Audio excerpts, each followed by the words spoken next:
नमस्ते, सदावत्सले मातृभूमि, जय हिंद दोस्तों। शुरू करते हैं आज के डिफेंस समाचारों को।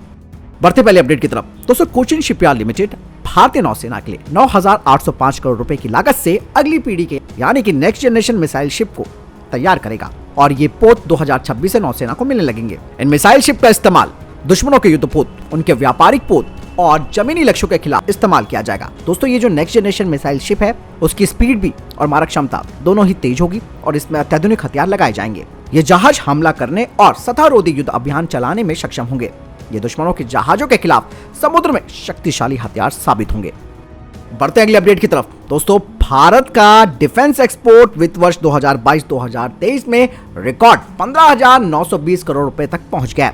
प्रधानमंत्री नरेंद्र मोदी ने इस बारे में कहा कि डिफेंस एक्सपोर्ट का रिकॉर्ड स्तर पर पहुंचना ये बात दर्शाता है कि पिछले कुछ वर्षों में इस क्षेत्र में किए गए सुधार अब अच्छा नतीजा देने लगे हैं। इससे पहले रक्षा मंत्री राजनाथ सिंह ने भी इस बारे में जानकारी दी और उन्होंने कहा कि इस बार का जो रक्षा निर्यात है वो रिकॉर्ड स्तर पर पहुंचा है और भारत सरकार 2024 से 2025 तक 1,75,000 करोड़ रुपए के रक्षा हार्डवेयर के उत्पादन के साथ ही रक्षा निर्यात को 35,000 करोड़ रुपए तक ले जाने का लक्ष्य तय कर चुकी है।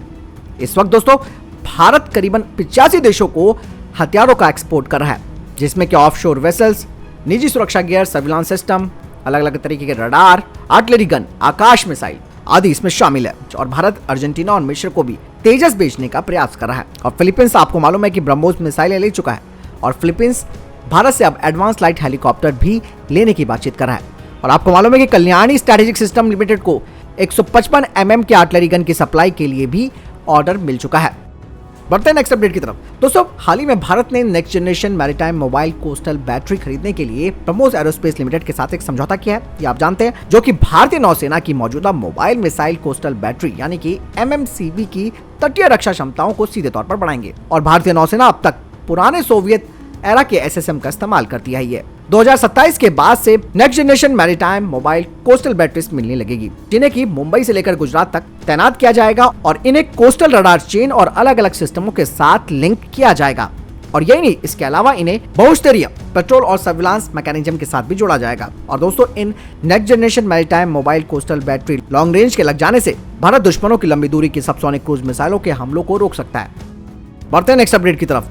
दोस्तों, NHPC नेपाल में 480 मेगावाट फुकोट करनाली जल विद्युत परियोजना का निर्माण करेगा। कुछ रिपोर्ट्स नेपाल की तरफ से आई हैं, जिसमें कहा जा रहा है कि काठमांडू सरकार ने NHPC इंडिया और नेपाल की विद्युत उत्पादन कंपनी VUCL के साथ संयुक्त रूप से परियोजना को विकसित करने का निर्णय लिया है। और नेपाली कंपनी की तरफ से ये भी कहा गया है कि इस परियोजना में 51% NHPC द्वारा और 49% नेपाली कंपनी के द्वारा निवेश किया जाएगा। दोस्तों, NHPC लिमिटेड ने पिछले साल अगस्त में नेपाल में 750 मेगावाट पश्चिम सिटी और 450 मेगावाट SR6 यानी कि SR6 जल विद्युत परियोजना को विकसित करने के लिए निवेश पोर्ट नेपाल के साथ एक समझौता ज्ञापन पर भी हस्ताक्षर किए थे। बढ़ते नेक्स्ट अपडेट की तरफ।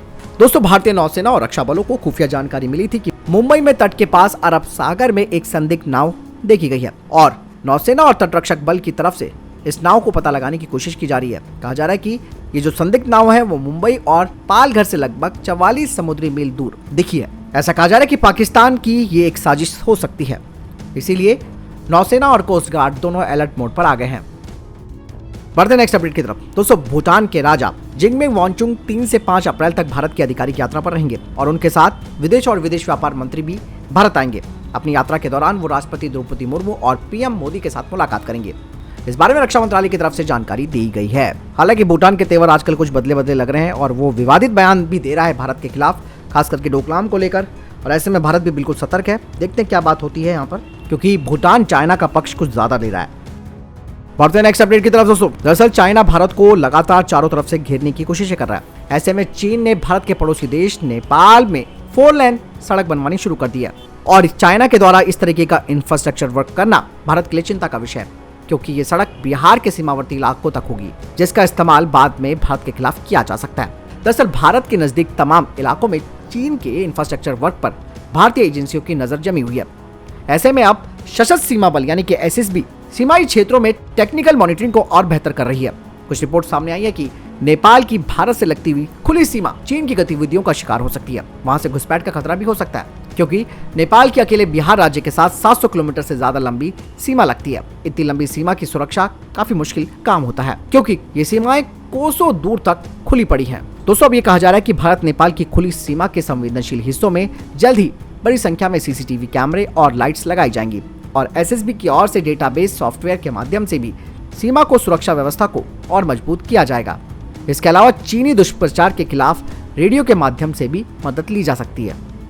बढ़ते हैं नेक्स्ट अपडेट की तरफ। दोस्तों इसरो फ्रेंच गुयाना में अब एक नया ग्राउंड स्टेशन स्थापित करने के बारे में बातचीत कर रहा है, जो कि दक्षिण अमेरिका के उत्तरी अटलांटिका तट पर स्थित है।